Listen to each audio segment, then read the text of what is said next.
ભગવાન યાજ્ઞવલ્ક્ય વેદ તત્વજ્ઞાન યોગાશ્રમ ટ્રસ્ટ મુટેડી આયોજિત નૂતન સંકુલ ત્રિદિવસીય ઉદ્ઘાટન સમારોહ કાર્યક્રમમાં આપણી સૌની સાથે મંચ ઉપર ઉપસ્થિત અનંત વિભૂષિત દ્વારકા શારદાપીઠેશ્વર જગતગુરુ શંકરાચાર્ય સ્વામી સદાનંદ સરસ્વતીજી મહારાજના ચરણોમાં કોટી કોટી વંદન. મારા સાથી મંત્રી શ્રી પીસી બરંડા, સાંસદ શ્રીમતી શોભનાબેન બારૈયા, સાબરકાંઠા જિલ્લા ભાજપ પ્રમુખ શ્રી કનુભાઈ પટેલ, ભગવાન યાજ્ઞવલ્ક્ય વેદ તત્વજ્ઞાન યોગાશ્રમ ટ્રસ્ટના અધ્યક્ષ શ્રી નિરંજનભાઈ શુક્લ, પૂર્વ ધારાસભ્ય શ્રી મહેન્દ્રસિંહ બારૈયા, મહામંત્રી શ્રી પેમલભાઈ દેસાઈ, ટ્રસ્ટી શ્રી ઉદયભાઈ માહુલકર, શ્રી શૈશવભાઈ દેસાઈ, શ્રી રાજેશભાઈ શુક્લ, શ્રી અશ્વિનભાઈ શુક્લ, શ્રી દેવેન્દ્રભાઈ શુક્લ, આમંત્રિત સર્વે મહાનુભાવો, પ્રેસ મીડિયાના મિત્રો, સૌને મારા નમસ્કાર. શ્રી ભગવાન યાજ્ઞવલ્ક્ય વેદ સંસ્કૃત મહાવિદ્યાલયના લોકાર્પણનો આ પાવન પ્રસંગ માત્ર એક સંસ્થા શરૂ થવાનો પ્રસંગ નથી, પરંતુ ભારતની અનાદિકાળથી ચાલી આવતી વૈદિક પરંપરા અને જ્ઞાન ગંગાને નવી દિશા આપવાનો પવિત્ર અવસર છે.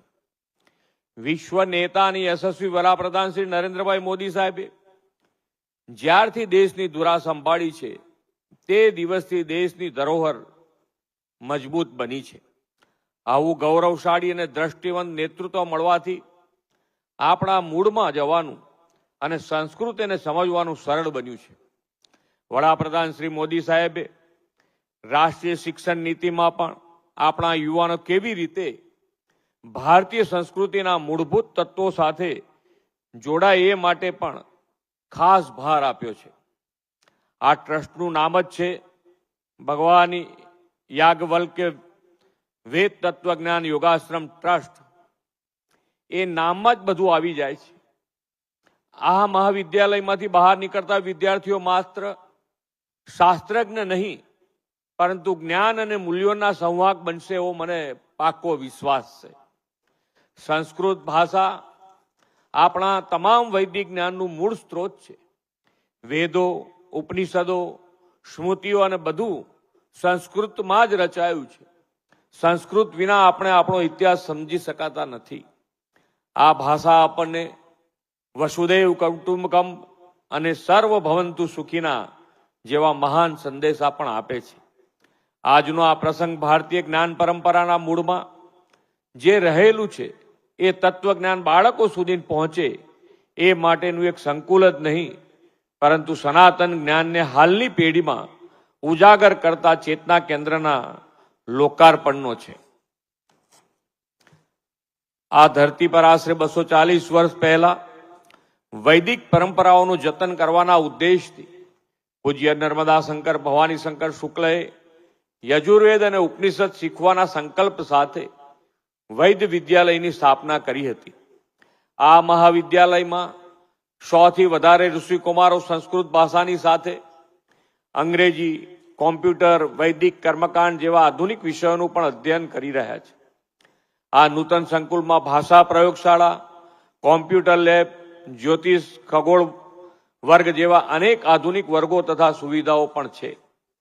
આદરણીય વડાપ્રધાન શ્રી નરેન્દ્રભાઈ મોદી હંમેશા કહે છે કે આપણને આપણા દેશના તત્વજ્ઞાન માટે ગૌરવ હોવું જોઈએ, જાણવું જોઈએ કે આપણા ઋષિઓએ શું વિચાર્યું હતું. હવે ટેકનોલોજીની મદદથી આખી દુનિયાના વિદ્વાનો ભારતના વેદ અને ઉપનિષદ ભણી રહ્યા છે, ત્યારે આપણા બાળકો આ ક્ષેત્રમાં અજ્ઞાત ન રહે એ માટે જે પ્રયત્ન કરવામાં આવ્યા છે તે અદ્ભુત છે. વડાપ્રધાન શ્રીએ વિકાસ બી વિરાસતબીનો જે મંત્ર આપ્યો છે તે આ અંતરિયાળ વિસ્તારમાં સાકાર થઈ રહ્યો છે.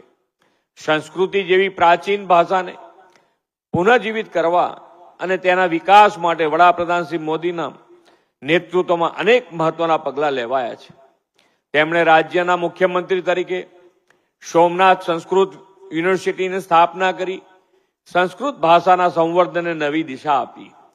તેમના જ નેતૃત્વમાં કેન્દ્ર સરકારે શરૂ કરેલા જ્ઞાન ભારતમ મિશનનો પ્રારંભ કર્યો છે અને આ મિશન હેઠળ પ્રાચીન હસ્તપ્રતોનું ડિજિટલાઇઝેશન કરવામાં આવી રહ્યું છે.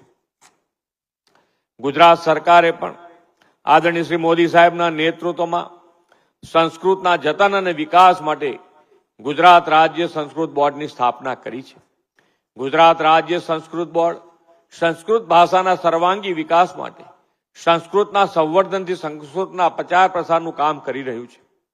નવા સંસ્કૃત પંડિતો તૈયાર થાય અને તેમનામાં જરૂરી સ્કિલનો વિકાસ થાય તે માટે સઘન ઇન્ટર્નશીપનું આયોજન કરવામાં આવે છે. વર્ષે 45 યુવાનો આ ઇન્ટર્નશીપનો લાભ પણ મળ્યો છે. રાજ્યમાં સંસ્કૃત શિક્ષણને પ્રોત્સાહન આપવાના આવા અનેક પ્રયાસોથી શાળાઓ અને મહાવિદ્યાલયોમાં સંસ્કૃતના અભ્યાસને વેગ મળ્યો છે. આદરણીય વડાપ્રધાન શ્રી મોદી સાહેબ દેશ આઝાદીની શતાબ્દી 2047માં ઉજવે ત્યાં સુધીમાં વિકસિત ભારતના નિર્માણનો સંકલ્પ કર્યો છે. તેઓ મોદી સાહેબ હંમેશા કહે છે કે આપણે હવે ગુલામીની માનસિકતામાંથી મુક્ત થઈ અને આપણી પ્રાચીન સંસ્કૃતિને ગૌરવ કરવું જોઈએ. આ સંસ્કૃત મહાવિદ્યાલય વડાપ્રધાનશ્રીના આ સંકલ્પને સાકાર કરીને વિકસિત ભારતના નિર્માણમાં મહત્વનું યોગદાન આપશે એવા વિશ્વાસ સાથે વિરમું છું. ભારત માતા કી જય. વંદે માતરમ.